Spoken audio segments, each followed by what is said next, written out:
Qu'est-ce qu'on peut faire avec le bac A? C'est la question que beaucoup d'enfants viennent me poser, notamment en inbox et sur les posts. Qu'est-ce qu'on peut faire avec le bac A? On peut tout faire avec le bac A. On peut faire médecine avec le bac A. On peut faire droit avec le bac A. On peut faire comptabilité avec le bac A.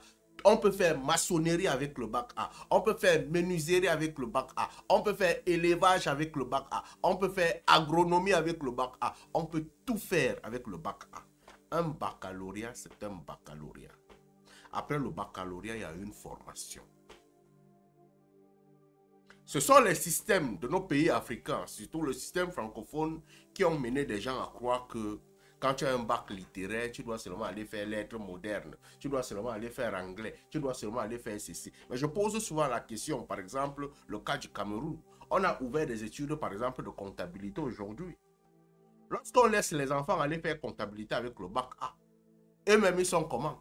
Dans la comptabilité, il y a beaucoup de mathématiques, il y a beaucoup de graphiques, il y a beaucoup de choses. Ce sont des choses qu'on voit en série C, en série D. Mais pourquoi est-ce qu'on libère donc les enfants à aller faire comptabilité? C'est tout simplement parce que tellement ils ne savent plus comment orienter des enfants qui ont des baccalauréats littéraires, qu'ils ont ouvert un peu le côté comptabilité.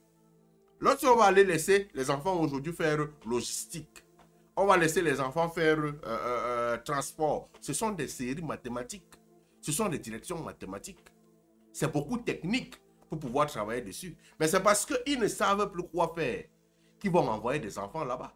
Lorsque je vois des gens aujourd'hui, on me dit que je suis analyste. S'il a fait A, non. L'analyse est beaucoup scientifique. L'étude de texte est scientifique. Hein?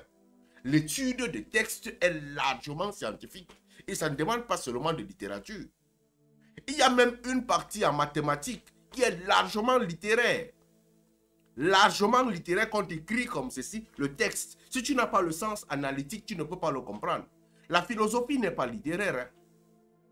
Pour être un bon philosophe, pour être un bon scientifique, parce que ce que la philosophie développe, c'est l'esprit critique, l'esprit analytique. Et ce sont des compétences qu'on recherche le plus en entreprise.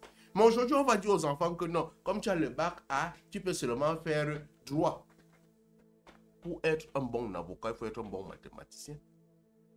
L'avocat, c'est celui qui décèle les pièges dans le droit. C'est celui qui décèle les pièges et qui tend même les pièges. Et la plupart des pièges qu'on utilise, c'est où? C'est en mathématiques. Moi, j'ai connu des pays, j'ai fréquenté dans un pays russophone.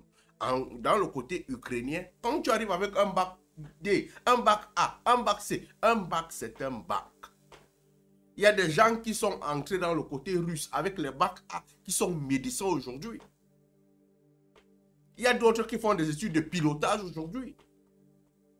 Mais notre système francophone, afin d'abrutir la jeunesse, les amener à comprendre qu'ils ne sont rien parce que la concurrence est trop élevée au niveau des écoles de formation.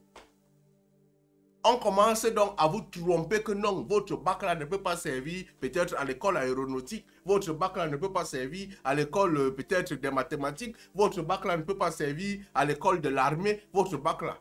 C'est juste de la tromperie parce qu'on ne veut pas que vous surchargez là-bas.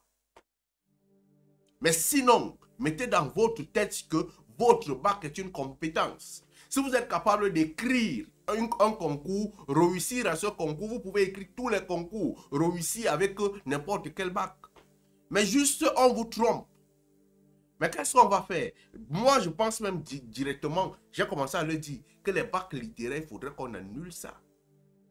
Qu'on enlève ça au Cameroun, qu'on enlève ça en Afrique. Tous les bacs A doivent être annulés. Ça ne sert absolument à rien. Dirigez vos enfants vers des études techniques. Dirigez vos enfants vers des études techniques. Si ce n'est pas technique, que ce soit le bac D. Le bac D est un ensemble. Il y a un peu de technique, il y a de chimie, il y a beaucoup de trucs dans le bac D. Et à partir de ce bac, tu peux avoir beaucoup plus d'ouverture. Je ne sais pas pourquoi on laisse ça, parce que ça ne sert véritablement à rien. À rien. Si ce n'est que tromper les gens, ils vont sortir juristes, ils vont faire ceci. Et ce sont les meilleurs chômeurs du monde. Meilleurs chômeurs, ils sont nombreux, ils ne savent pas quoi faire. Mais je ne vous trompe pas, vous avez des compétences, votre bac est un bac, il suffit juste qu'on vous oriente normalement, vous allez trouver votre chemin dans n'importe quel domaine. Ne vous trompez pas, dans n'importe quel domaine, vous avez droit et vous avez la capacité de pouvoir travailler là-bas. Parce qu'après le baccalauréat, c'est pourquoi je vous dis que c'est là où votre cerveau décide qui vous allez devenir. Si vous ne le décidez pas maintenant, ce n'est pas la licence. C'est maintenant. Parce que vous avez 18 ans, c'est l'âge de la décision. Vous allez peut-être devenir papa, vous allez peut-être devenir ceci, vous allez peut-être devenir chef d'entreprise, vous allez peut-être voyager. Votre vie vous appartient. Et à ce moment, vous devez prendre de grandes décisions. Votre bac est capable d'être utilisé partout. Vous avez juste besoin d'une bonne orientation. Allume ton cerveau, mon frère.